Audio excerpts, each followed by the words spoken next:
CV, அவரு நம்ம வீட்டு மாப்பிள. சட்டையில இருந்து கையெடு. என்ன பண்ணிட்டு இருக்க நீ?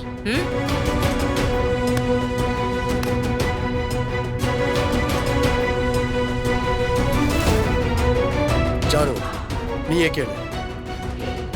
இத்தனை நாள் இவன் நம்ம கம்பெனில வேலைக்கு சேர்ந்து நம்மளோட நம்பிக்கையை சம்பாதிச்சு தோ என் தங்கச்சியை லவ் பண்ணி ஏமாத்தி நிச்சயம் பண்ண மேல வரைக்கும் வந்திருக்கான் ஜானு. என்னைக்காவது ஒரு நாள் இவனோ இவங்க அம்மாவோ இவன் அப்பா பேர சொல்லிருக்காங்களா?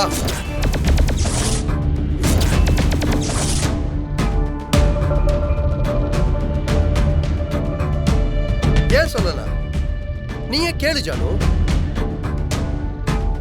இவன் அப்பாவை விட்டு பிரிஞ்சதாகவே இருக்கட்டும். ஆனா அப்பா பேரை சொல்லாம எப்படி ஒரு கல்யாணம் நடக்கும்? இன்னைக்கு நிச்சய பத்திரிக்கை எழுதணுமே, அதுக்கு அப்பா பேர் தேவையாச்சு. எதுக்கு இப்ப வரைக்கும் சொல்லல?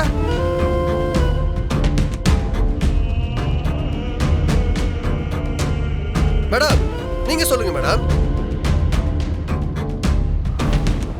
ஏன் சொல்லல?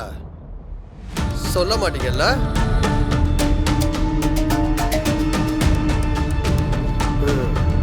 ஜானு, நான் சொல்றேன் ஜானு. இவ அப்பன் பேரு குறிஞ்சிநாதன்.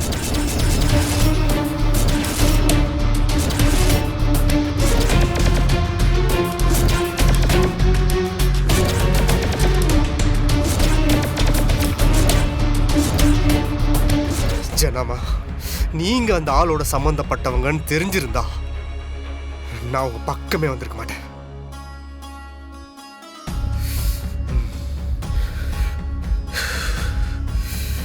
தப்பு பண்ணிட்டேன், பெரிய தப்பு பண்ணிட்டேன்.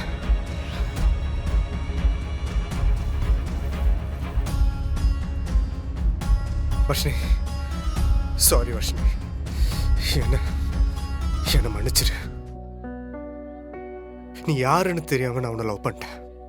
நல்லதோ கெட்டதோ என் அப்பா உன் குடும்பத்தோட ஏதோ ஒரு வகையில தொடர்புல இருக்கான். அவன் மூச்சு காத்து கூட என் மேல படக்கூடாதுன்னு வாழ்றேன். இப்படிப்பட்ட குடும்பத்துல நான் மருமகனாக விரும்பல. நமக்குள்ள இந்த கல்யாணம் வேண்டாம் வர்ஷினி.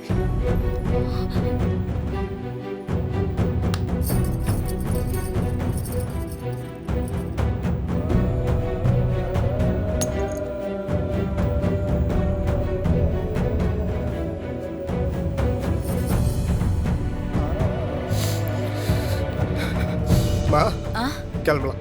பிரபு, அந்த பொண்ணு அந்த ஆளுக்காக எதையோ இழந்திருக்கோம்.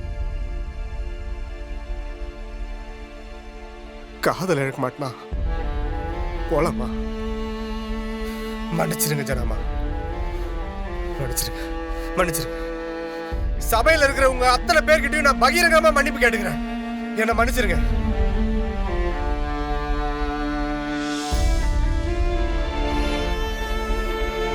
சிபி, எனக்கு இது எதுவுமே தெரியாது. எனக்கு எதுவுமே தெரியாது. தெரிஞ்சிருந்தா நான் எப்பயோ ஒதுங்கிருப்பேன். சாரி. வாமா போலாம்.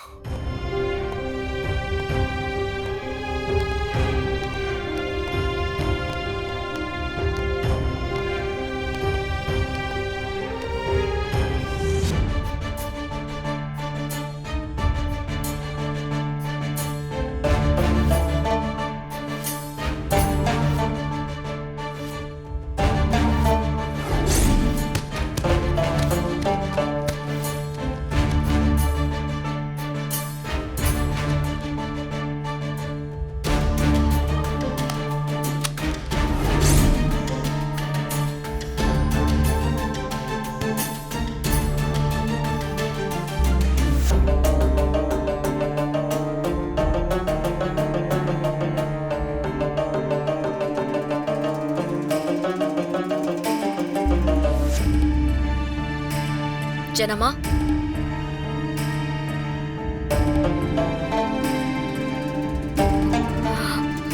ஜனமா விடுங்க.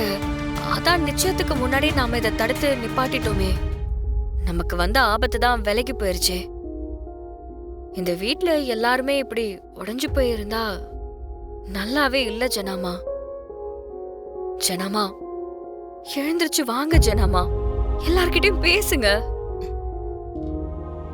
இல்ல தமிழ், நான் ஓரளவுக்கு இவங்க நல்லவங்களா கெட்டவங்களான்னு கணிச்சிருவேன். அந்த கணிப்புல தான் என் வாழ்க்கையில நான் இவ்ளோ தூரம் ஓடி வந்திருக்கேன். ஆனா பிரபுவை மட்டும் நான் எப்படி கணிக்க தவறுனேன்னு தெரியல. குறிஞ்சியோட ரத்தம் எப்படி தமிழ் நல்லவனா இருக்க முடியும்? அந்த பிரபு இத்தனை நாளைக்கு என் நம்பிக்கையை சம்பாரிச்சு என் வீட்டுக்குள்ள வந்து இந்த குடும்பத்துக்கு மாப்பிள்ளையாக பார்த்திருக்கானே, என்னால ஏத்துக்கவே முடியல தமிழ், முடியல. ஜனாமா, நல்லதோ கெட்டதோ கடைசி நேரத்துல எல்லாம் நின்னு நம்ம வர்ஷினியோட வாழ்க்கையை காப்பாத்திட்டோம்ல. இப்பதான் நீங்க நிம்மதியா இருக்கணும். வர்ஷினி வாழ்க்கையை நம்ம எப்படி சரி பண்றது, அவளை இந்த கவலையில இருந்து எப்படி மீட்கிறது, இத பத்தி தான் யோசிக்கணும் ஜனாமா.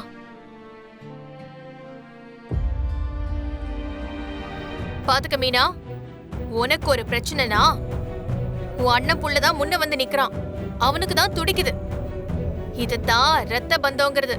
என்ன இருந்தாலும் வெளியில இருந்து வர்றவன் நம்ம குடும்பத்து மேல அக்கறையும் பாசமும் காட்டுவானா என்ன?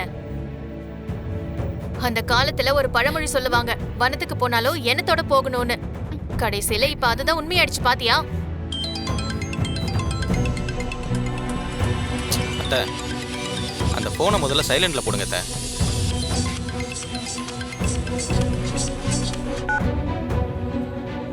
என்ன மீனா, உன் பொண்ணோட ஃபங்க்ஷன் நின்னு போச்சாமே, அதுவும் அந்த குறிஞ்சியோட பையனுக்கு சம்மந்தம் பேச பாத்தீங்களாமே.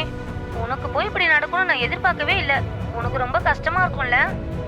போனை வைக்கிறீங்களா? மா, யாருமா? சொந்தக்காரங்க தான்டா. எப்படா விழுவோன்னு காத்துட்டு இருப்பாங்க. அதான் விழுந்த உடனே ஆளுக்கு போன் பண்ணி துக்கம் விசாரிக்கிறாங்க. ச்சே, என்னால தாங்க முடியல.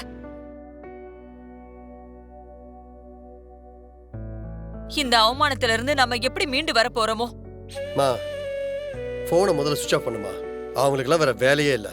எப்படா நம்ம வீட்டில் ஏதாவது கெட்டது நடக்கும், ஆறுதல் சொல்லலான்னு வெயிட் பண்ணிட்டு இருப்பாங்க. மா, இவங்க பேச்செல்லாம் நம்ம பெருசாவே எடுத்துக்க கூடாது. அத்தை, காஃபி. ஏய், இப்ப என்ன நடந்துட்டு இருக்கு? நாங்க என்ன மனநிலைமையில உட்கார்ந்துட்டு இருக்கோம்? இப்ப இந்த காஃபி தான் முக்கியமா? இல்லத்த, மண்டபத்துல இருந்து வந்ததுல இருந்து யாருமே சாப்பிடாம இருக்கீங்க. அதான் காஃபியாச்சும் குடிங்களேன்னு. இப்ப ஒரு நேரம் சாப்பிடாம இருந்தா செத்தா போயிருவோம். காஃபி எல்லாம் வேணா எடுத்துட்டு போ.